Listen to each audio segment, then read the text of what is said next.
that sound so much. I love how the Sharpies just fall and make that noise on the table.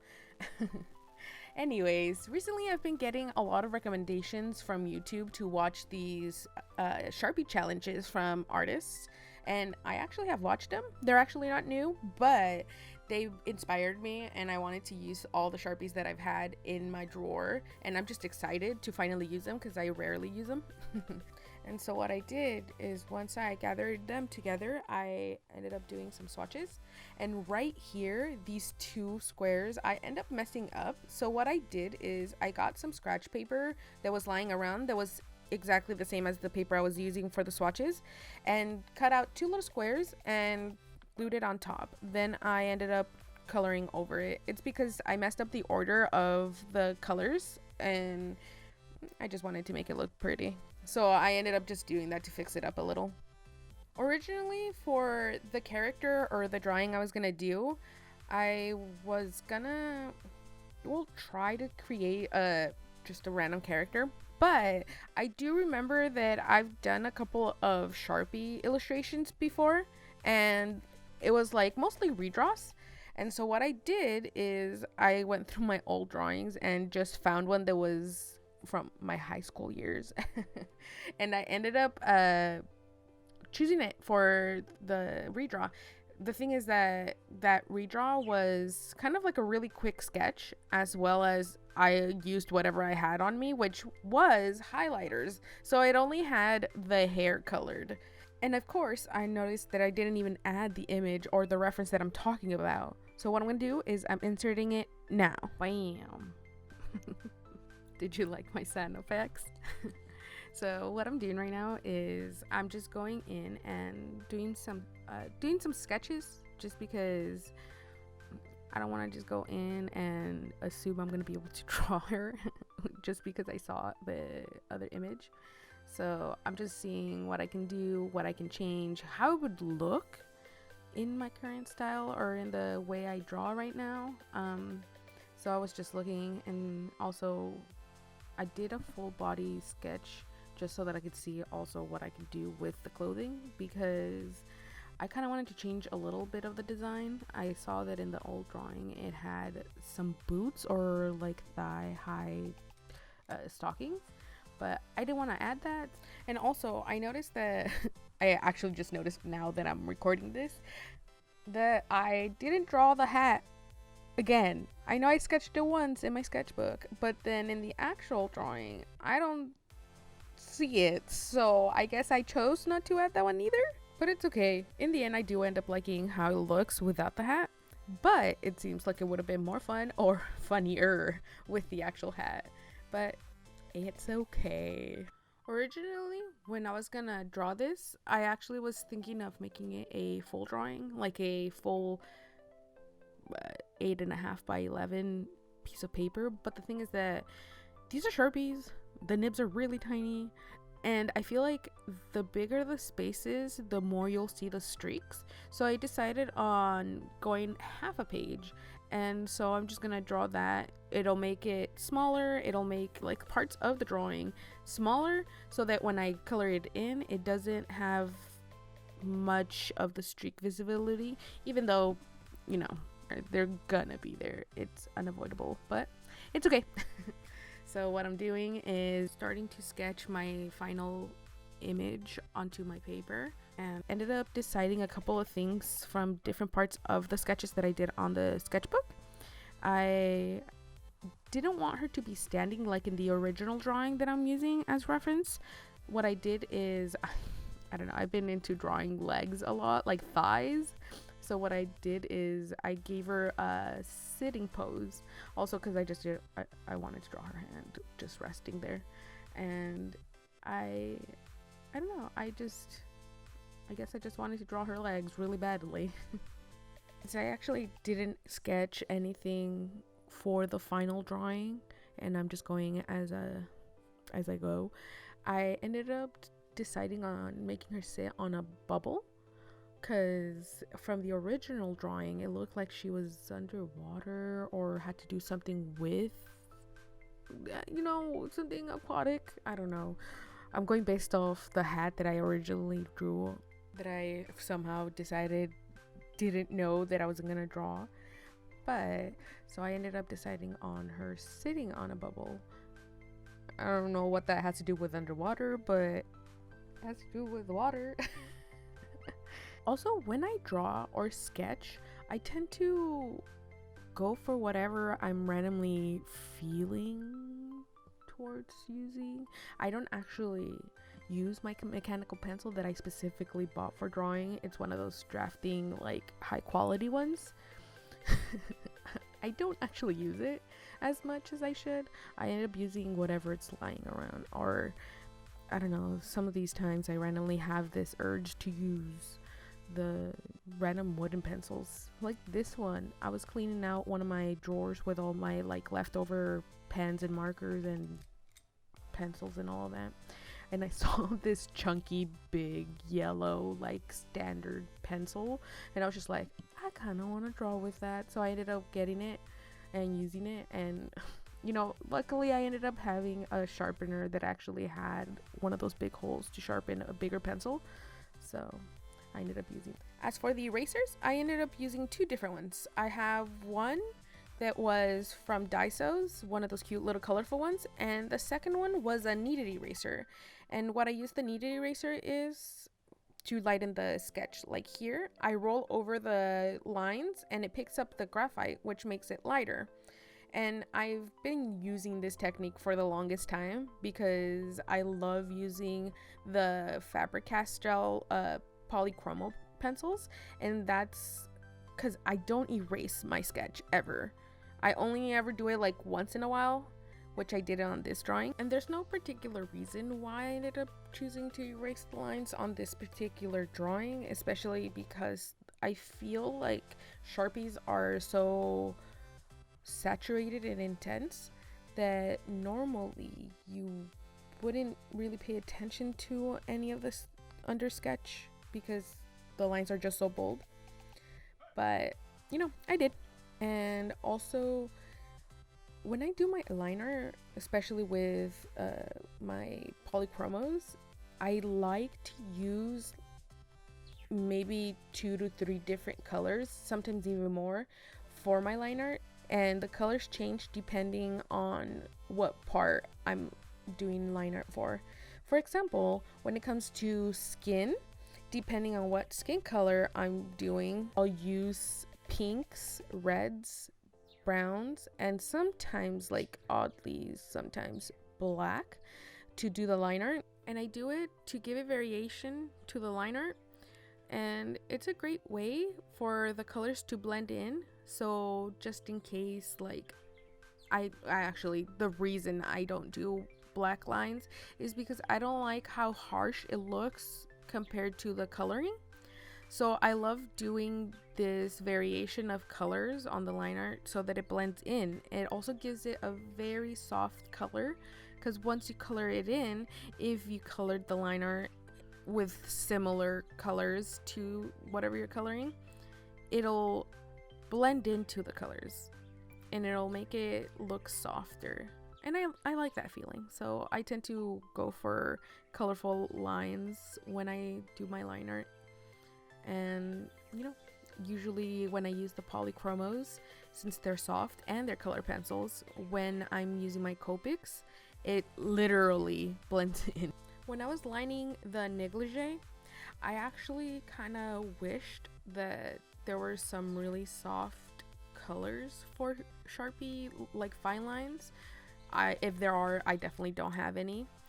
And it's because, you know, when you imagine them, the negligees, you imagine them see-through, like light, airy, like thin fabrics. And I feel with the colors that I had specifically in my collection, there weren't any actual like soft looking colors or any like pastel light ones. So it made it look a little heavy. So I was gonna try to see if I can work with it when I was coloring it. So I hope it looks a little softer at the end, but I did notice that any colors that were meant to be soft or pastel in Sharpies were not. because they're very bright and very bold, even if they are on the lighter side. Like some of the aqua, like mint colors that I'm gonna use later on were the lightest ones I can find, or at least from my collection, and they were like around the same saturation as the line art I did for the negligee. And it's not necessarily light, it's just a less saturated color, but it's still saturated. So it was hard to work with color range just because all of them were really, really bright. So there isn't a lot of softness to the drawing, but I did like how it ended up coming out. So, you know, I'm good.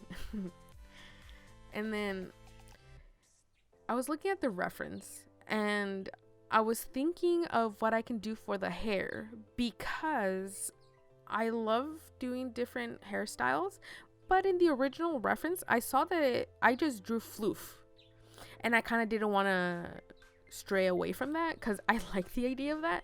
So I just made it the messiest, biggest, like waviest curly hair that I can do, which I feel like stuck to the original drawing. And I actually really like it. Overall, I actually really like the pose and the way it came out. I like how I made the negligee look like it was floating up. Once again, like if it was water or underwater. It's not. But, you know, I'm drawing that bubble thinking it's an underwater theme. It's okay. It's funny because throughout this whole video, I actually was trying really hard to keep all those Sharpie markers in order and just in frame for aesthetic reasons. It wasn't working. It wasn't working at all. But I did stick to it because even though you would assume the colors, like anything, you would assume the packaging color is the same as the actual product. For Sharpies, it's no different. It's not. It really isn't. So whatever the cap color was, the actual color of the marker was slightly different, and at some point, like, were a completely different color. I'm not even kidding. So what I did is I ended up going based off the chart of the color swatches that I did at the beginning of the video. I numbered them off, and as I numbered them off, is just in case that my row of markers weren't in place, at least I knew what number was what and which color was first or second and so on. But it actually helped me very much, because there were a couple of colors that I used a lot that the color of the cap were so similar, but the actual color was completely different. So it helped me put them in order, know which one I was going to use what, which was the darkest and which one's the lightest. So that helped me a lot. Also, so that the colors didn't rub off, which they were happening throughout the whole video. You just wouldn't see it, but the black smudges were on my hand. At the end of the video, I ended up using a little bit of Mod Podge to coat it a little, so that once it dried, you can't take it off. And it helps a lot for if I want to keep using these Sharpies and want to stay on the order that I kept them in. I'll have those numbers on there permanently. So cool idea if you ever want to try it. As for the skin color, there was not even a hint actually of anything in the original drawing. I just left it blank, and I'm assuming because I had highlighters and was too afraid to use any of them for skin colors. So what I did is just left it blank. But for this drawing, I chose a gray purple scheme with mint as a shadow / highlight. And I did notice when I was younger, I used to be really afraid of coloring skin with anything that was not white, like peach, pink colors, tan. And that's because I was so in my bubble that I wasn't able to experiment or do anything. But definitely in my recent years, I love experimenting with my art materials, like in colors. I use anything and everything in different ways. Like, I don't know, I tend to overthink stuff. So when it comes to drawing, I just go for stuff. I never plan out, only once in a while, but like I usually don't plan out my drawings or my color schemes. I usually choose them as I go. I wish I was more organized and more focused on picking my colors to see if they match, but you know, I never do. I always go as I do, and you know, most of the time I actually really like how it comes out. If it doesn't, like the color scheme is just no, which I will insert a little clip of the first try for this drawing. I didn't like the color scheme, so I retried it. I did it with a couple of different colors, and now I like how this one's coming out. So definitely experimenting, trying out different combinations, different things. You know, you never know what you like. Definitely that happens to me all the time for everything. And especially with like Sharpies, something that I don't tend to use a lot. I'm like, it's a new environment, new product. Well, not new product, but like a new material that I don't tend to use a lot. I'm like, let's try it out. Let's see what I can do, what I can't do, and see how I can work with it. And you know, that's what happened. I ended up trying to blend in stuff, like blend in the colors. It's obviously not like alcohol based markers where you can, or you know, I can blend it to a certain degree. I think it's just that I didn't have enough colors, which I don't even know what the actual number of colors that Sharpie has or makes, but definitely I had at max maybe 30 different colors, and maybe like one or two that might be in the same color range, but I made it work. What I tend to do when it comes to markers, or actually usually markers, is I start coloring from darkest to lightest. And the reason I do that specifically is because I've experimented with a couple of ways to apply the colors, but I've noticed that by doing dark to light, as you build up the lightest color, you blend out the darkest color. And since it's usually the hardest one to blend out because it's harsher, darker, and you can see the edges more, the lighter colors, if you layer them at least once or twice, you can blend them out pretty nicely.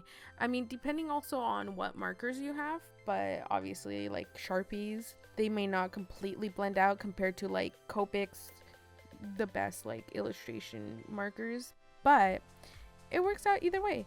It helps you blend it out as much as it probably goes, and that's what I did with this, and I actually really like how it ended up coming out. I know Sharpies tend not to be the first brand that you think of when you say you want to get markers for drawing and illustration.